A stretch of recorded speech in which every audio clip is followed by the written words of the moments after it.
The affectionate little boy is an identity that somewhat got left behind. So there was an affectionate little boy. It's a mixture of synthetic and authentic. Sherilyn enjoyed a more sensual relationship, than emotional relationship. So there's some of the imprint and pattern from that.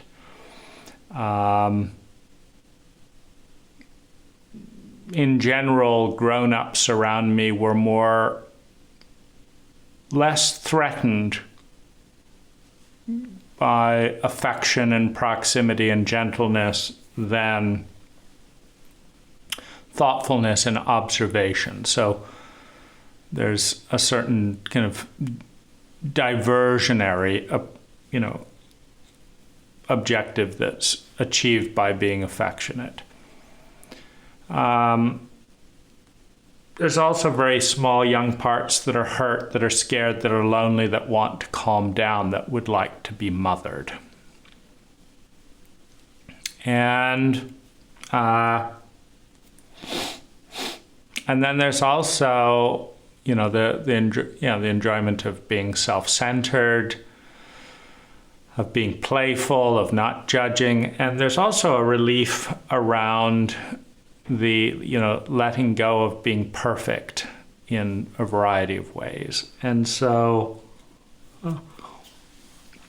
there's definitely a part that wants to be as close as possible.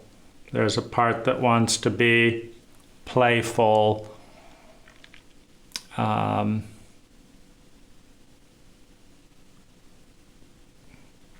There's a young part that knows how to play affectionately and closely, and that doesn't know how to do that as an older person, because that part of me died off in order to kind of assert boundaries and protect myself from abuse during adolescence and severe pain and humiliation. And so that playfulness hasn't fully grown up into, I don't have an adolescent playful part. So in order to, there's something lovely about play. And so in order to access that, I kind of have to go to below 6 years old.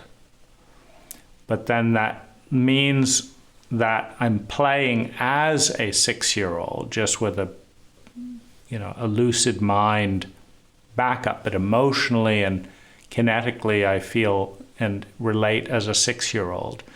And there's a lot of shyness because of the amount of ageism and contempt. That's so immature. Because of that type of contempt, that being innocent and gentle and playful is somehow inferior. And because of the amount of, just fear, trauma, abuse, helplessness, etc. That part of me, I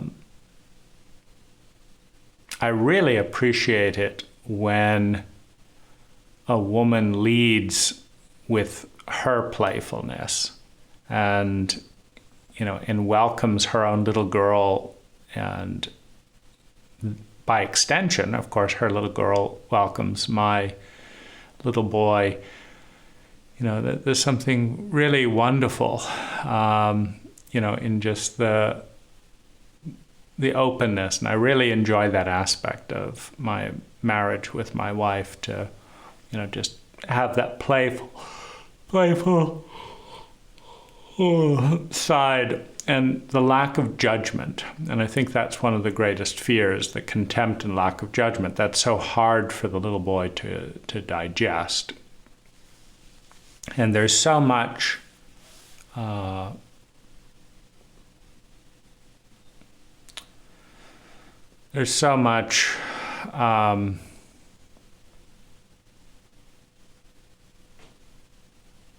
patronizing of that type of energy. And I, there's an element of hedonistic addiction or greed that is more synthetic around this. There's an element of innocence and transcendence and kindness around it. There's an element of kind of shyness and cautiousness and playfulness around it. There's an element of fear of being hurt and of being judged. And there's a tremendous just kind of release. And there's also some, there's some distrust in this terrain as well, because there are so few adults that know how to defend the innocence of their own inner child or anyone else's. And so there's some testing, some reserve, and also some control as a defense around this to kind of feel out where is the betrayal point in another. And there's also punishment, like I want to punish anyone who betrays that child, so that they don't do it again, so that they notice, so that they get that it's a big deal.